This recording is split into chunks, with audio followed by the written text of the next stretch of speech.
आज की पत्रकार वार्ता में सभी पत्रकार साथियों का बहुत बहुत स्वागत है। हमारे साथ हमारे जिलाध्यक्ष दीपू पांडे जी, सह मीडिया क्षेत्रीय प्रभारी अनूप अवस्थी जी, अनुराग शर्मा जी। मित्रों, कल चुनाव प्रचार का आखिरी दिन है और भारतीय जनता पार्टी ने अपने प्रत्याशी के नामांकन जुलूस से लेकर जितना भी प्रचार का अभियान था, चुनाव में जहां मतदाताओं के बीच जाने का हो, घर घर गए हैं और हम जितने भी कार्यक्रम हैं आपकी दृष्टि में सभी हैं।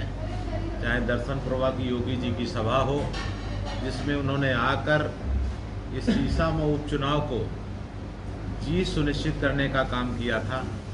कल जब उन्होंने बहुत ही ऐतिहासिक रोड शो, शायद हम सब लोगों ने कानपुर में इस तरह का रोड शो अभी तक कोई एक विधानसभा का नहीं किया था, इतना शानदार रोड शो हुआ और ये जीत का बहुत बड़ा अंतर तय करने वाला रोड शो कल हुआ है।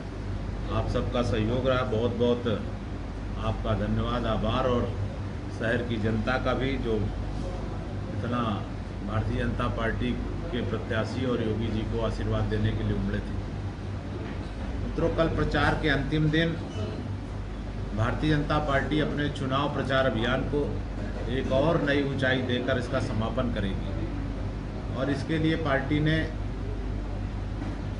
फिल्म अभिनेता, गोरखपुर के सांसद रवि किशन जी का कल एक ब्रजेश स्वरूप पार्क से प्रातः 10 बजे से प्रारंभ करके और 2 बजे तक रायपुरवा रामलीला मैदान, ये पूरी विधानसभा के अलग अलग गली मोहल्ले में होते हुए यहाँ समापन होगा। तो इसकी भी आपको सूचना देना है। साथ ही कल प्रचार बंद हो जाएगा और 20 तारीख को मतदान होगा। हमारे योगी जी, चाहे प्रधानमंत्री जी, लगातार देशवासियों को एक सावधान और आगाह करते हुए बात कर रहे हैं कि बटोगे तो कटोगे, एक रहोगे तो सेफ रहोगे। ये हालात, ये विधानसभा सीसामऊ, इसके हालात हैं। चूँकि मैं भी इसमें बहुत जब सघन दौरा किया है, यहाँ की लगातार बदलती आबादी का जो संतुलन है, डेमोग्राफी है, उसके कारण से बहुत से मतदाताओं को यहाँ से परिस्थितियों के कारण से विस्थापन करना पड़ा है। ये आगे और ना हो, इसके लिए मैं मतदाताओं से यही अपील करता हूँ कि अगर भविष्य में आप चाहते हो कि आपके पुरखों दादों का मकान जिसमें आप रह रहे हो, आपके ही बच्चे रहें, तो केवल और केवल कमल का बटन दबाना है।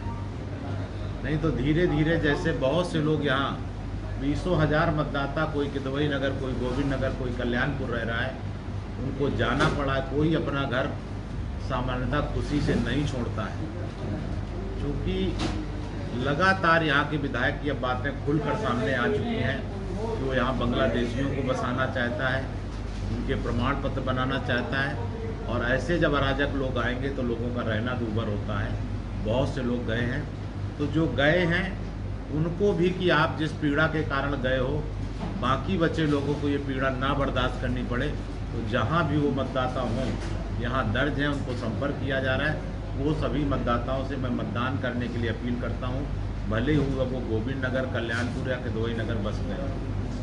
ऐसे सभी अपने जो मतदाता हैं, अपने पड़ोसियों को जो जानते हैं, वो भी बुलाएं।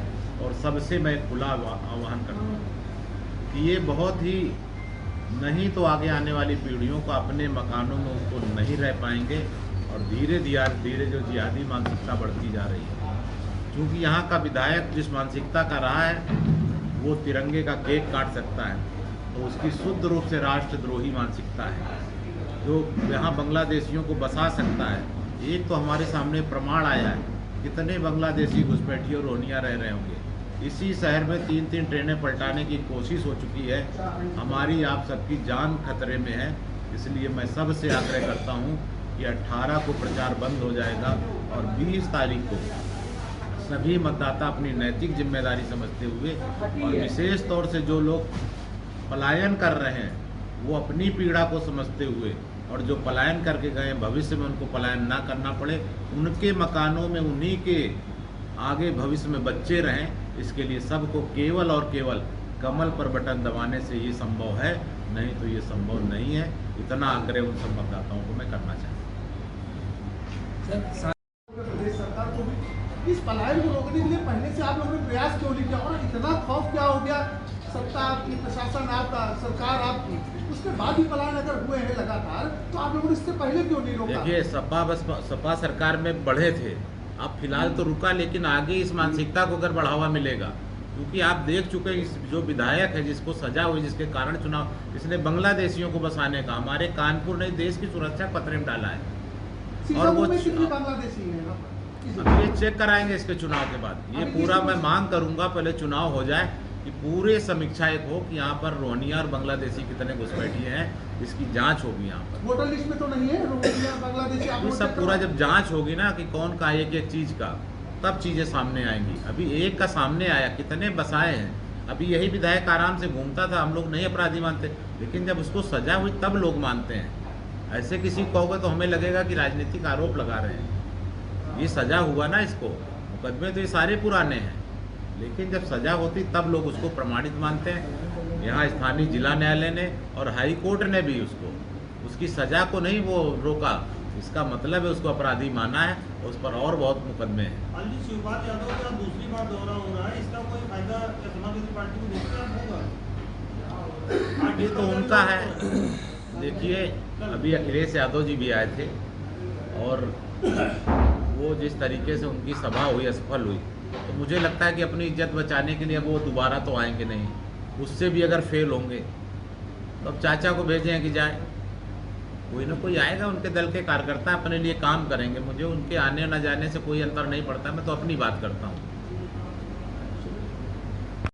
इसी शहर में जो सिख हैं, सिंधी हैं, इनको कहाँ से आना पड़ा?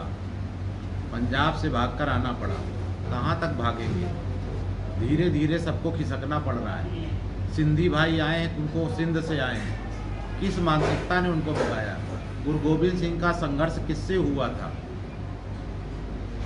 सिंधी समाज का जो झूलेलाल का करते हैं, सिंध में मिरक शाह नाम के एक आतंकी के कारण से उनको जन्म लेना पड़ा वरुण देव के अवतार के रूप में। ये सारा इतिहास उनको मैंने बताया है कि आप जिस विचारधारा से हमारे पूर्वज लड़ रहे हैं, उसको अगर हम एकजुट होकर एक नहीं रहेंगे तो हम सेफ नहीं रहेंगे। लगातार हमारे ऊपर किस तरीके से चारों तरफ से घेराबंदी हो रही है, इसको हमने समाज को समझाया है। मुझे चाहे अनुसूचित वर्ग का हो, क्या कुली बाजार में सोनकर समाज को नहीं संघर्ष करना पड़ता है? वाल्मीकि समाज को नहीं करना पड़ता है? सिंधी समाज, जो कौन समाज है जो बचा है जिसको नहीं भागना पड़ रहा है? इसलिए ये छोटी मोटी चीज़ नहीं है। मैं फिर कहता हूँ कि मेरी ओर से लिखिए कि अगर आप मतदाता जो पलायन कर गए हैं, वो पलायन वाले भी जो यहाँ मतदाता दर्ज हैं, वो वोट डालें, क्योंकि कोई खुशी से अपने मकान को नहीं छोड़ता है। और सभी मतदाताओं से मैं कहता हूँ कि अगर आप चाहते हो कि आपके ही बच्चे आपके मकान में रहें, तो मतदान अवश्य करिए और भाजपा के पक्ष में। प्रकाश जी, आपने कहा कुछ लोगों ने पलायन किया, कुछ आंकड़े होंगे आपके पास? आप पूरा विधानसभा चुनाव लड़ रहे, पूरी स्टडी है आपके पास जी। कितने वोटर ऐसे हैं जो पलायन कर गए? 20% से अधिक मतदाता हैं जो लगभग पलायन कर। मैं एक बूथ नंबर 134 का प्रवासी हूँ। 1167 में 389 लोगों ने वहाँ से विस्थापन कर लिया। ऐसे अलग अलग मोहल्लों का है।